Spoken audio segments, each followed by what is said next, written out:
Welcome to the presidential edition of Friday Night Fever. I'm Jim Holder. Thank you so much for joining us. Week number 11 of the high school football season. The weather outside frightful, of course. For some area teams, the season is going to end tonight. Others are going to go on to the playoffs as some of them begin next week. Scores are on our ticker as always and at WTVA.com, updating them as we speak. Let's not waste any time. Let's begin with our game day haircuts and spa game of the week. You saw us live at Smithville at 4, 5, and 6. Nanawaya at Smithville. It was senior night for the Seminoles. Octavian Miller, one of those seniors, being honored tonight, one of many. First quarter in this one, Nanawaya with the football, Donovan Turner, but there's a fumble on the play. Seminoles jump all over that one. They got it. It's J.D. Strevel with the recovery for the Noles, and they are in business. But Smithville would go 3 and out, and then watch what happens. Back to punt, a little bit of a mishandle. It's blocked. Here's Tylen Glass. He will score a touchdown. There was also a penalty on the play against Smithville, but extra point was missed, but the Warriors have a 6-0 lead. But Smithville would answer moments later. Octavian Miller to Will Reeves. That's a 60-yard touchdown. Extra point was good. Noles take the lead 7-6. It was 14-12 Smithville for a while, but in the end, Nanawaya is going to get the victory 41-20, and the Warriors, number 1 in the state, and they clinch their division.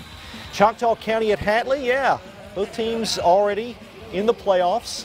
Hatton coach Ken Adams, he's not afraid of the cold. He's wearing shorts. How about that? Second quarter, Chargers are up 6-0. Here's Tylen Carter, and he is going to go for a first down. You see a face mask on the play against Hatton, so that would add to the gain for the Chargers. Hatton band warming up for halftime, but Cinto Miller Jr. warming up for Choctaw County. Touchdown, 13-0 Chargers at that point, and they go on to win by the final score of 31-7. As I mentioned, both teams already in the playoffs. Choctaw County had already clinched that division. All right, Walnut at Mantachie. And the Wildcats having a great season. Mustangs trying to get a win at home, and Jacob Frazier, a little keeper right there. He'll go for a first down for the Mustangs. A little later, 3rd and goal, and Andrew Miller making a nice play, or getting in there and making the play for Walnut. Incomplete. Second quarter, here's Frazier again, and he's headed towards our own Aaron Wilson. Look out, Aaron. Look out, Aaron. Oh, she's okay. So that's good. It was a first down, but was called back. Then Frazier again. Headed Aaron Wilson's away again, knocked out of bounds. Oh, took some cheerleaders out there, too. I hope they're okay. In the end, Walnut's going to get the victory in this one. 36-12 is that final. South Pontotoc at Moorville. Cheerleaders fired up in this one, ready to go. Moorville up 21-14 in the third. Dawson Phillips finding Pat Patterson there, and he will go, twists, turns, and there he goes, keeps on going. He will eventually be brought down out of bounds. 3rd and goal. Phillips finding Blake Patterson for the touchdown, and Moorville in front. Then Alex Huey, a little bit later on, taking the handoff. He's going places, and he will score. And Moorville going on to win this one. The Troopers not going to the postseason, but they get the win tonight. 42-21 is that final. Hernando at Oxford, and a lot of folks trying to stay warm. A lot of kids trying to stay warm. Hernando on the move. Zach Wilkie throwing it incomplete. Then there's a chair, an Oxford chair, out of focus, but it's a chair. We know that. Hernando trying to run the football, but trying to run it, pass it, whatever. Byron Pearson, the interception for Oxford. In the end, the Chargers are going to get the win 36-6. That sets up a big matchup next week with Tupelo. Tupelo won its game tonight over Horn Lakes. That's going to be a big matchup coming up next week. All right, every week we ask you to vote in our Instagram contest for Band and Cheerleaders of the Week. This week's winner is Smithville. We're going to hear from the Seminole Band in just a minute, but the Seminole Cheerleaders take us to the break.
All right, our band of the week from Smithville High School. Great job by the Seminoles. Welcome back to Friday Night Fever. I'm Jim Holder. Scores, having some trouble with our ticker right now, but we're working on it. But you can go to WTVA.com. All scores are being updated there. Let's continue with the highlights in a game that was going to decide second place in its division. It's Shannon at Pontotoc. It's also senior night in the Hollow. And, well, the Red Raiders trying to get a good kick return here from Talon Doss. He can do this. And he makes some nice moves and finally brought down.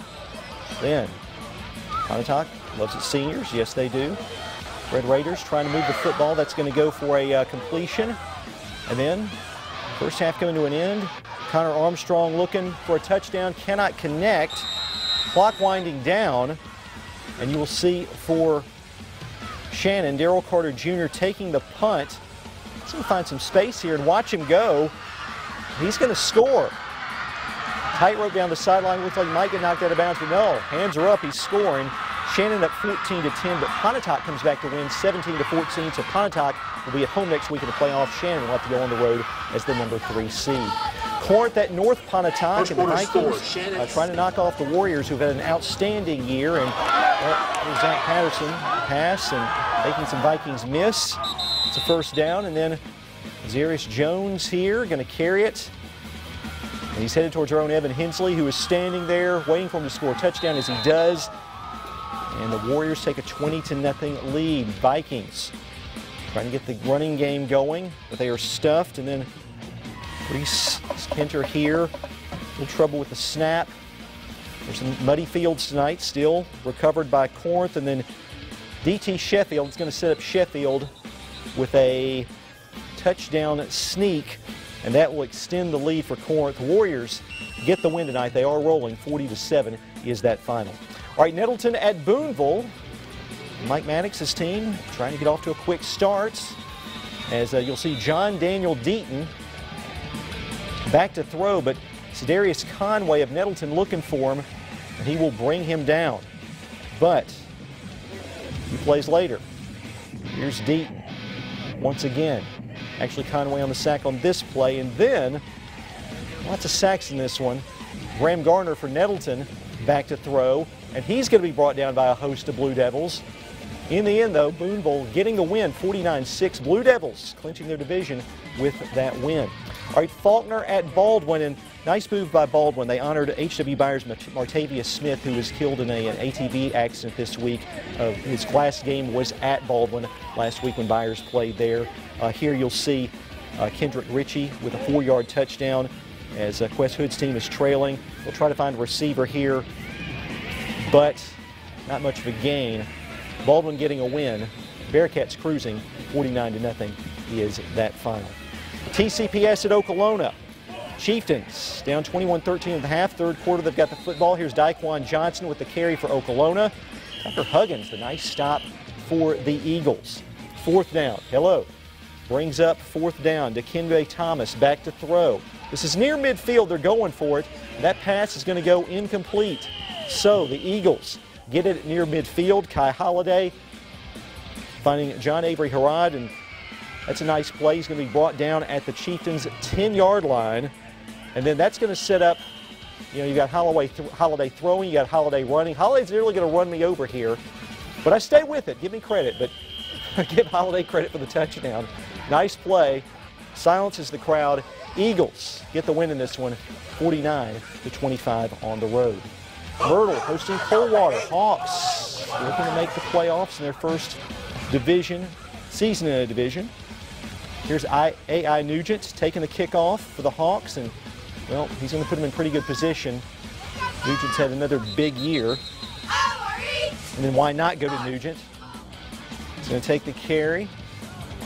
He'll stumble, rumble. Big gain against the Cougars. It's also time of year when Coldwater's on. I mentioned that my dad played for Coldwater way back in the day. Here's Nugent again, turning the corner. He'll go for a first down. And then, well, it's A.I. Nugent making some Cougars miss. And then to cap off the drive, well, it's not Nugent. It's Jackson Mayer finding Gage Enos for the score. Myrtle, yes sir, Hawks rolling to a win tonight. 34-8 is that final. All right, Starkville at Warren Central, and the Yellow Jackets could clinch the division with the win, but they got to get a win on the road First quarter in this one, you'll see Luke Altmaier tossing to Joshua Aka. 15-yard touchdown. Extra point was no good, but the Yellow Jackets were up 6-0. Then Vikings on offense. Parker Keevitt looking for Damon Patton. And that is going to go for a deep, deep touchdown. More than 50 yards. Warren Central in front after the extra point, 7-6. That gets some high fives and some slaps and everything. Warren Central tack on a field goal. They're up 10-6. Seconds left to go in the half. The field goal attempt by Starkville blocked. Return for a Vikings touchdown. Warren Central had a 17-6 halftime lead, but all Starkville in the second half. Yellow Jackets do win 50-24, and they clinch their division with that win. All right, more scores here in just a second, but first time for our college football preview. It is Dogs versus Hogs in Fayetteville. Mississippi State visits Arkansas on Saturday at 3 p.m. MSU is 3-5 overall and 1-4 in the SEC. Arkansas is the only team below them in the SEC West right now. Joe Moorhead's squad looking for its first conference win since the Kentucky game. Regardless of the team, regardless of the situation, there's going to be highs and lows in any college football season, and it doesn't seem that long ago. It was great to get that SEC win and particularly do it at home. But you can't look in the rearview mirror. You got to look through the front windshield and see what's ahead of you. All right, Ole Miss visits nationally ranked Auburn at 6 p.m. on Saturday. The Rebels are 3-5 overall and 2-3 in the SEC. Tigers are a game ahead of the Rebels in the SEC West. And Matt Luke was asked this week about his team heading into November this year compared to last year. You can always learn from the past, but this is a totally different team with a bunch of new faces and just the different styles on offense and defense, so totally different. But again, the mindset is to try to find a way to win the next game, and that's what we're focused on. All right, those games will be on Saturday. Aaron Wilson will have those highlights for you coming up tomorrow of both Mississippi State and Ole Miss's games. Well, I want to mention some other scores here. Our ticker's been down. We're working on it, but we've also got scores at WTV.com, but some scores of some games of note that you didn't see highlights of. Tupelo, a winner over Horn Lake, 28-20. So the Golden Wave, big game next week with Oxford. That'll be one of our games next week on Friday Night Fever. Amory, they continue to roll. They bounce back, actually. They'd been rolling, but bounce back tonight after the Boonville loss. Panthers beat Belmont on the road 56-35. In a game that decided its division, Senatobia and Water Valley went to overtime, but gives Senatobia the win 17-10, that one in overtime. Also some basketball scores. We're into that now. Ingemar's girls big over Holka 74-5, and in boys basketball action, Ingemar a winner over Holka 85-59. Okay, I want to dedicate tonight's shows to some folks. Martavius Smith, the H.W. Byers player that died in that ATV accident earlier this week that we talked about. A very tough big tragedy for them. Their game was with Biggersville was canceled for tonight, and so that was not played. Mike Sands, a guy who worked in the Delta, worked in the Jackson area. We swapped highlights with him for many, many years. He passed away this week, and he did a great job for us, helping us out, and a great person as well. Wanted to dedicate tonight's shows to those two individuals. Also wanted to dedicate tonight's show to our staff. We've got a great staff. Had a lot going on today and tonight. As you know, the presidential visit, President Trump's visit, we had to handle all that, and also high school football all on the same night. And we had a lot of folks multitasking that they do every single week, and they do a great job here. We appreciate their efforts as always. So a great job by everybody involved. And it was just a super outing by everybody. So week number 11 of the high school football season, not quite over, because we're going to go on over to WLOV here in about 3.5 minutes or so. We're going to start over Friday Night Fever on WLOV in just a few minutes. For our entire staff, I'm Jim Holder. Have a great night and have a great weekend. Take care.